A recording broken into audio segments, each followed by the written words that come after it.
Hi everyone, வணக்கம். Weekend நிறையா post போட்டிருந்தேன். ஹோப்ஃபுல்லி நீங்கள் அதை பார்த்துருப்பீங்க. ஈரானில் நடக்குது, நம்ம அமெரிக்கன்ஸ் என்ன பண்ணுறாங்க, நம்ம கச்சா எண்ணெய் என்ன ஆகுது, தங்க விலை ஏன் அப்படி நிற்குது, எல்லாத்துக்கும் ஒரு எக்ஸ்ப்ளனேஷன் போட்டிருந்தேன். மெயினாக என்னென்னா, தங்க விலை ஏன் இங்கே நாராது, இப்போதைக்கு நாடாமல் இருக்குது உங்களுக்கு அப்படி தோணுதுன்னா, மெயினாக அமெரிக்கன் டாலர் பயங்கரமாக ஸ்ட்ராங் ஆகிடுச்சு.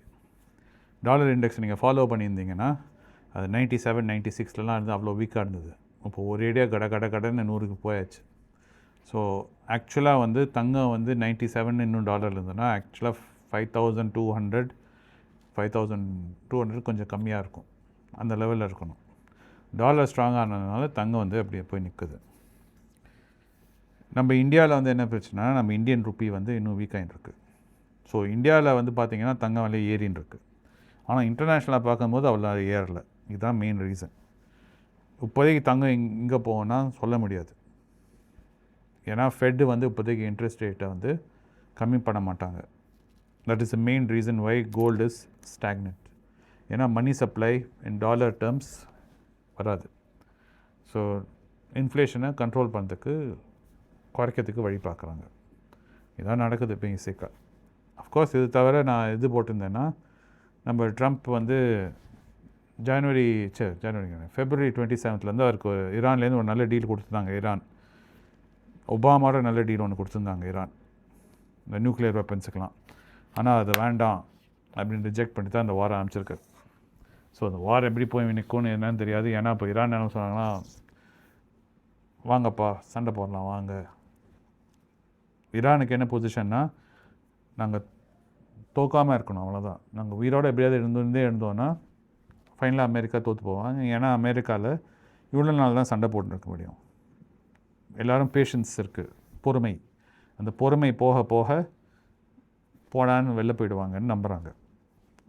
And who has least patience இதில் யாருக்கு இருக்கிறதுலே கம்மியான பேஷன்ஸ் யாருக்கு இருக்குன்னா ட்ரம்ப்புக்கு தான். ஸோ அவர் தான் எல்லாம் சீக்கிரமாக பண்ணணும் பார்ப்பார். ஸோ இதர் கியூபாக்கு மூவ் ஆகிடுவார், ஈரான் போதும்னு, இல்லைடா வேறு எதாவது போயிடுவார். அதுக்கு பொறுமை போக போக கம்மியாகிட்டே இருக்குது. அதனால தான் சொல்கிறாரு, சைனா நீ ஷிப் பண்ணிட்டுப்பா, யூரோப் நீங்களாம் ஷிப் பண்ணப்போ, உனக்கு தான் கச்சா எண்ணெய் வேணுங்கிறல்ல, நீ அந்த சோக் பாயிண்ட்டை சரி பண்ணிக்கோ அப்படிங்கிறாரு. ஈரான் அதுக்கு என்ன சொல்கிறாங்கன்னா, நீங்கள் யூஆனில் கச்சா எண்ணெய் வாங்கிட்டீங்கன்னா நான் ஒன்றும் நிறுத்த மாட்டேன் உன்னை. ஸோ இது இங்கே தான் போய் நிற்கும்னு யாருக்கும் தெரியல, பார்க்கலாம். இன்றைக்கி அதுக்கெல்லாம் பேச வரலண்ணா, அதெல்லாம் உங்களுக்கு தான் தெரிஞ்சது. இதெல்லாம் நாய்ஸ். நான் போன மாதம் என்ன பண்ணேன்னு உங்களுக்கு ப்ராமிஸ் பண்ணியிருந்தேன். ஸோ போன மாதம் ஃபெப் மாதம் என்னெல்லாம் வாங்கியிருக்கேன்னா, ஜான்வரி மாதம் 92,000 இன்வெஸ்ட் பண்ணேன். சொன்னேன் நம்ம எப்படியாவது ஃபெப் மாதம் இன்னும் கொஞ்சம் கண்ட்ரோல்டாக இருக்கணும்னு. கண்ட்ரோல்டாக இல்லைன்னா 1,84,000 rupees இன்வெஸ்ட் பண்ணிட்டேன் in Feb, which is over budget, which is not good. அது சொல்லியிருக்கேன். இதுமாரி ஓவர் பட்ஜெட் பண்ணேன்னா தேவையில்லாமல் பணம் தேவை பண்ணும்போது ஆகிடும்னு. அஃப்கோர்ஸ் என் நிலைமை உங்கள் நிலைமை டிஃப்ரெண்ட், ஐ அண்டர்ஸ்டாண்ட் தட். ஆனால் ஒரு டிசிப்ளின் மெயின்டைன் பண்ணணும். ஒரு கோலுன்னு ஒன்று செட் பண்ணோன்னா, ஒன்று குறிய வச்சுருக்கோன்னா அதை அடிக்க பார்க்கணும். அதோட ஜாஸ்தி அடித்தாலும் தப்பு, அதோட கம்மி அடித்தாலும் தப்பு. So I need to improve my focus.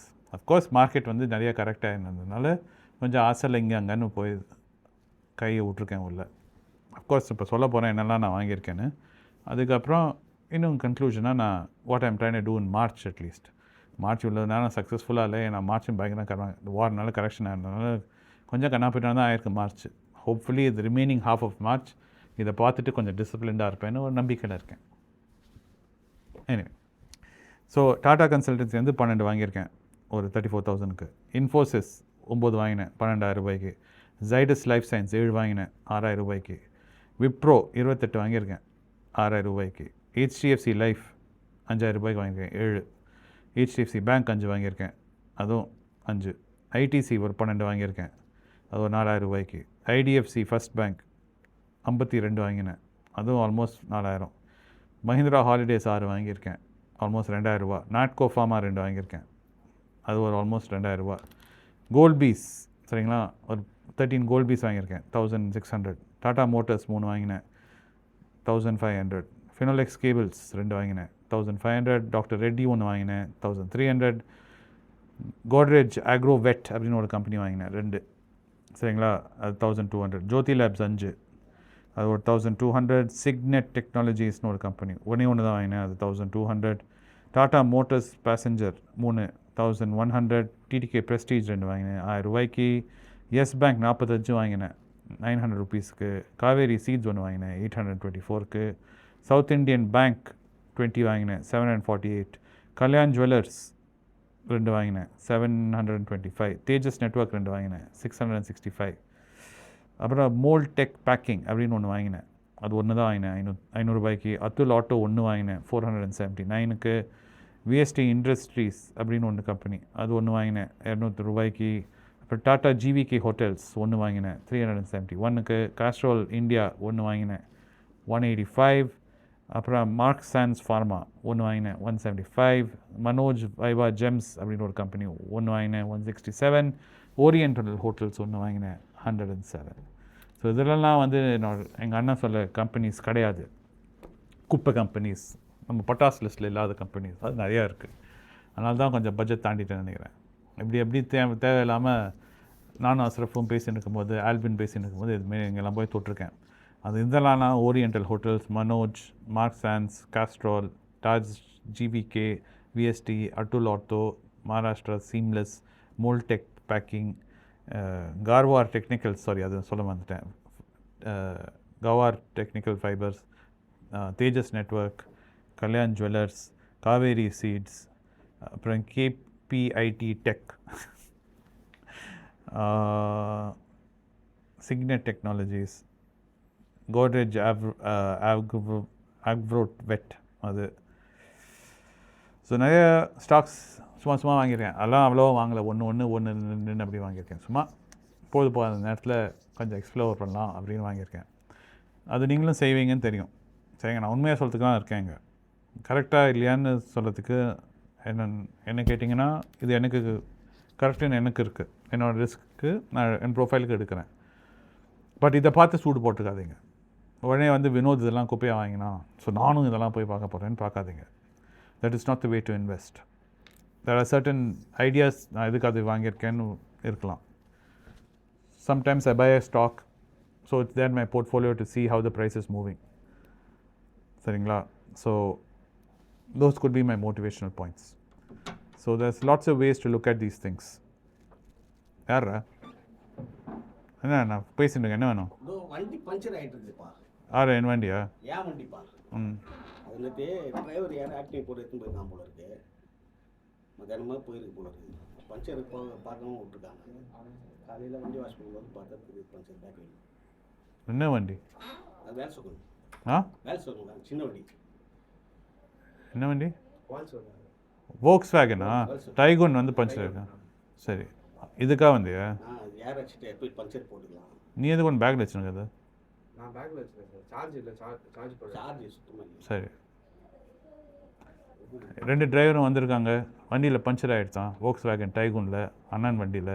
அதனால் ராஜகுமாரா ராஜ்குமார் சொல்கிறார், அவர் ஊர்லேருந்து வந்திருக்காரு, நீ தான் காலையில் பஞ்சர் ஆனதெல்லாம் பார்த்துருக்காரு. இதுதான் என்னோடய டெய்லி லைஃபு.